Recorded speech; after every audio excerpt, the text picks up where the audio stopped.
বিসমিল্লাহির রহমানির রহিম আলহামদুলিল্লাহি রাব্বিল আলামিন ওয়াসসালাতু ওয়াসসালামু আলা সাইয়্যিদিল আম্বিয়া ওয়াল মুরসালিন ওয়া বা'দ। আমরা গত পর্বে ইসলামে উত্তম আখলাক সম্পর্কে যে মৌলিক নীতিমালা কিংবা নির্দেশনা রয়েছে এমন দুটি বিষয় নিয়ে কথা বলেছি। আজকে আরও কয়েকটি বিষয় নিয়ে আপনাদের সাথে কথা বলতে চাই।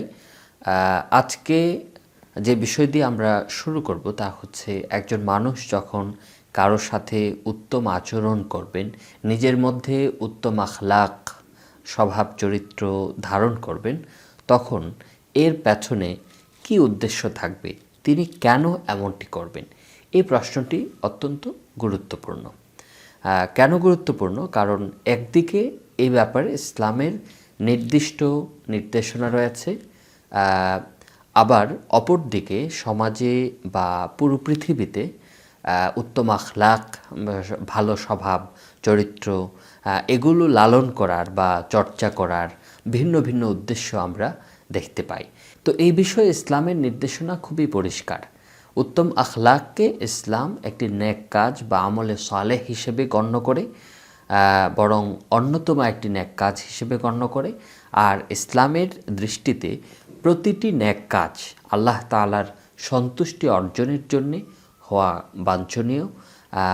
এগুলো চর্চা করার পেছনে একজন মুসলিমের উদ্দেশ্য থাকবে তিনি আল্লাহ তাআলার একান্ত বান্দা হয়ে উঠবেন, তার অনুগত বান্দা হওয়ার প্রচেষ্টা তিনি করবেন। এই বিষয়টি সূরাতুল আনআমের 162 নম্বর আয়াতে আল্লাহ তাআলা বর্ণনা করেছেন এবং রাসূল আকরাম সাল্লাল্লাহু আলাইহি ওয়াসাল্লামকে নির্দেশনা দিচ্ছেন। আল্লাহ তাআলা বলছেন, কুল ইন্না সলাতি ওয়া নুসুকি ওয়া মাহইয়ায়া ওয়া মামাতি লিল্লাহি রাব্বিল আলামিন লা শারীকা লাহু ওয়া বিযালিকা উমিরতু ওয়া আনা আউয়ালুল মুসলিমিন। হে নবী, আপনি বলে দিন, আমার নামাজ, আমার ইবাদত, আমার মৃত্যু, আমার বেঁচে থাকা, এই সব কিছু জগৎসমূহের প্রতিপালক আল্লাহর তরে নিবেদিত, তার কোনো শরিক নেই এবং এ বিষয়ে আমি আদিষ্ট হয়েছি আর আমি প্রথম মুসলিম। তাহলে এই যে নির্দেশনা যে নামাজ, ইবাদত এবং জীবন এবং মৃত্যুর সব কিছু আল্লাহর তরে হওয়া, যে আল্লাহর কোনো শরিক নেই, তো আল্লাহর জন্য নিবেদিত হওয়া, ওয়াবিদালিকা উমিরতু, এটি আর রাসূল সাল্লাল্লাহু আলাইহি ওয়াসাল্লাম বলছেন এর নির্দেশনা আমাকে দেওয়া হয়েছে। রাসূল সাল্লাল্লাহু আলাইহি ওয়াসাল্লামকে যে নির্দেশনা দেওয়া হয়েছে এই নির্দেশনা প্রতিটি মানুষের জন্য, প্রতিটি মুমিন মুসলিমের জন্য প্রযোজ্য। প্রত্যেক মুমিন মুসলিম তার এই জীবনের সব কিছু আল্লাহর তরে নিবেদিত হবে।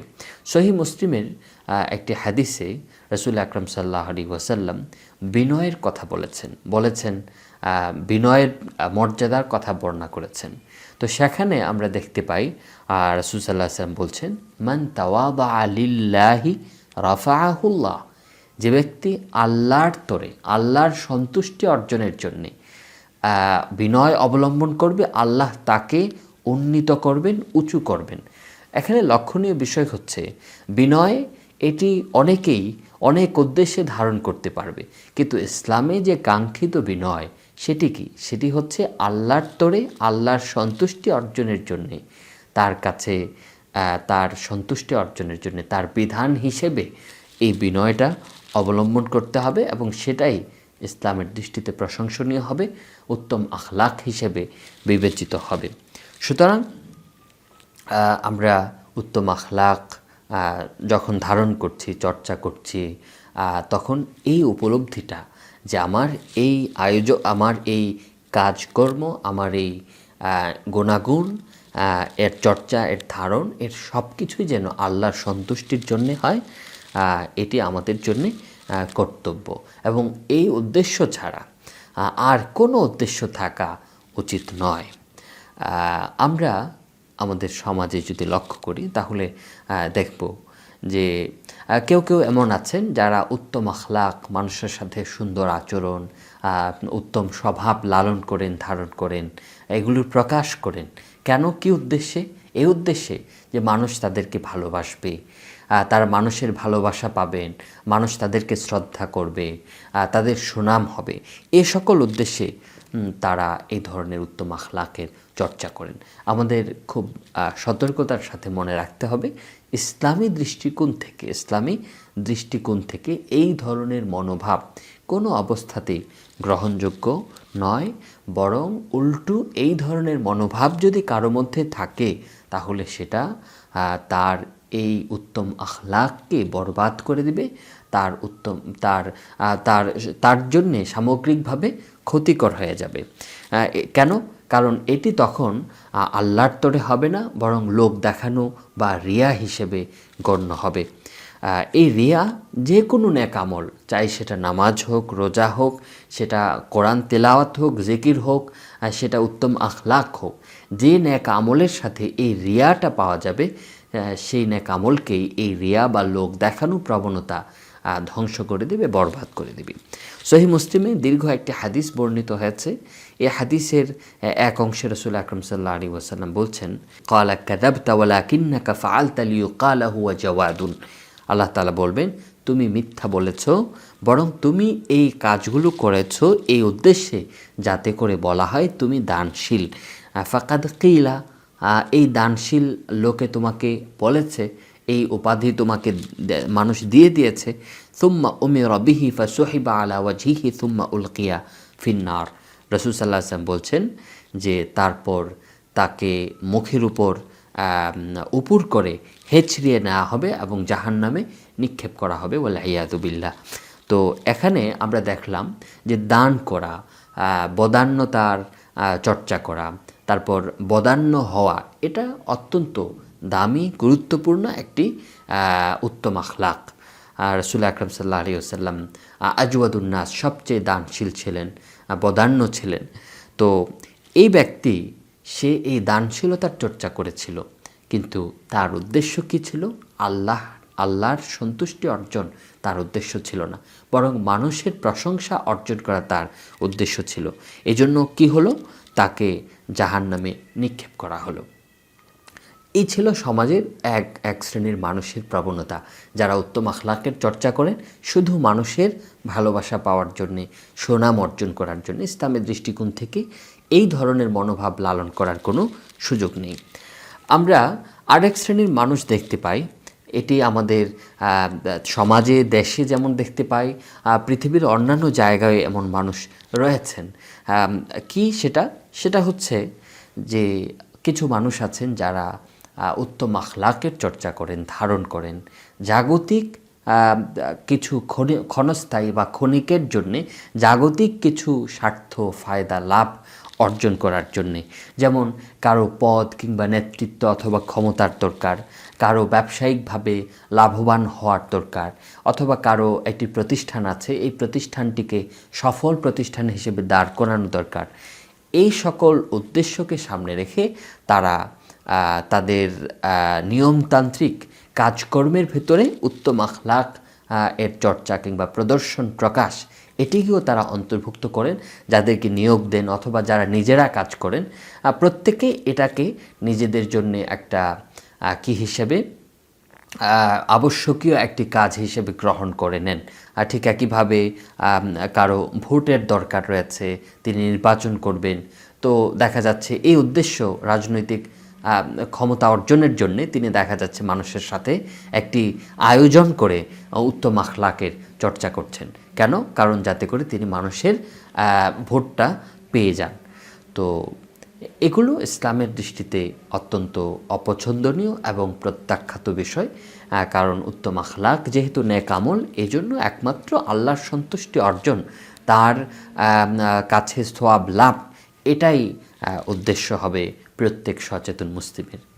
কেউ যদি এই সকল জাগতিক স্বার্থ উদ্দেশ্যের জন্যে, স্বার্থ কিংবা লক্ষ্য অথবা লাভ অর্জনের জন্যে উত্তম আখলাকের চর্চা করেন, তাহলে একটা বড় রকমের গ্যাপ, একটা বড় রকমের সমস্যা রয়েছে।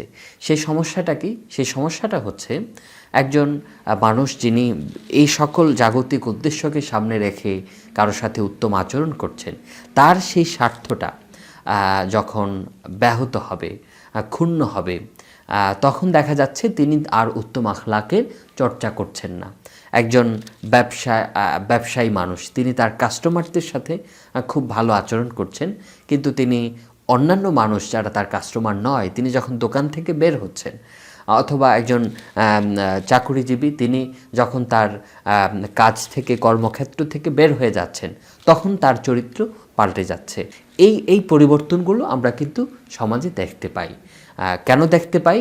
কারণ তারা এই উত্তম আখলাককে আল্লাহ তাআলার সব সময়কার নির্দেশনা হিসেবে গ্রহণ করছেন না, বরং নিজেদের নির্দিষ্ট সাময়িক কিছু স্বার্থ বা লাভ অর্জনের জন্য গ্রহণ করছেন। তো ইসলামী দৃষ্টিতে একজন মুসলিমের এ সকল উদ্দেশ্যকে সামনে রেখে উত্তম আখলাক চর্চা করার কোনো সুযোগ নাই। কেন সুযোগ নাই? কারণ ইসলামের দৃষ্টিতে উত্তম আখলাক হচ্ছে একটি অবিভাজ্য, অবিভক্ত, একক একটি বিষয়। ফলে আমি আমার কাছে যিনি আসছেন, তার কোনো উদ্দেশ্য নিয়ে আসছেন, তার সাথে যেমন উত্তম আচরণ করব, উত্তম আখলাকের প্রকাশ করব, ঠিক একইভাবে যার সাথে আমার কোনো স্বার্থ নেই, তার সাথেও আমার উত্তম আখলাক প্রদর্শন করতে হবে। আমি যেখানেই থাকি এই উত্তম আখলাক আমার সাথে উপস্থিত থাকবে। অবশ্যই এখানে আমরা এই বিষয়টা মনে রাখব, তা হচ্ছে যে একজন ব্যক্তি যখন আল্লাহ তাআলার উদ্দেশ্যে, আল্লাহ তাআলার সন্তুষ্টি লাভের আশায়, তার কাছে তার পক্ষ থেকে সওয়াব লাভের আশায় যখন উত্তম আখলাকের চর্চা করবেন, তখন কি হবে? আল্লাহ তাআলা পরকালে তাকে তো সম্মানিত করবেন, প্রতিদান দিবেন, কিন্তু তার আগেই এই দুনিয়াতে আল্লাহ তাআলা এর সুফল, এর প্রতিদান দেয়া শুরু করেন। ফলে কি হয়? যিনি আল্লাহ তাআলার জন্যে উত্তম আখলাকের চর্চা করেন, তিনিও মানুষের ভালোবাসা লাভ করেন, তার ব্যবসায়ও বরকত হয়, ঠিক একইভাবে তার প্রতিষ্ঠানও ভালো রান করে। কেন? কারণ আল্লাহ তাআলা এটি মুমিনকে সুসংবাদ হিসেবে এই দুনিয়াতেই তার কাজের ফলাফলগুলো কিছু কিছু প্রকাশ করেন। যদিও মানুষের, মুসলিমের, মুমিনের কাজসমূহের, আমলসমূহের মূল প্রতিদান পাওয়ার জায়গা হচ্ছে প্রকৃতপক্ষে পরকাল, কিন্তু এর কিছু প্রকাশ আল্লাহ তাআলা অগ্রিম এই দুনিয়াতেই তাকে দিয়ে দেন। এটি আল্লাহ তাআলার গৃহীত একটি মূলনীতি বা গৃহীত একটি পদ্ধতি। কিন্তু প্রথম শ্রেণী এবং দ্বিতীয় শ্রেণীর মধ্যে বিশাল পার্থক্য রয়েছে। প্রথমে যারা নিজেদের সুনাম কিংবা পার্থিব ইহজাগতিক কিছু ফায়দা হাসিল করার জন্যে উদ্দেশ্যে এই সকল আখলাকের চর্চা করছে, তাদের বিধান ইসলামের দৃষ্টিতে একরকম। আর যারা আল্লাহ তাআলার সন্তুষ্টির জন্যে উদ্দেশ্যে নিয়তে উত্তম আখলাকের চর্চা করছে, তাদের বিধান, তাদের অবস্থান ইসলামের দৃষ্টিতে প্রশংসনীয়, এবং এটি প্রত্যেক মুসলিমের উত্তম আখলাকের পেছনে মৌলিক উদ্দেশ্য হওয়া উচিত। আল্লাহ তাআলা আমাদেরকে তৌফিক দান করুন।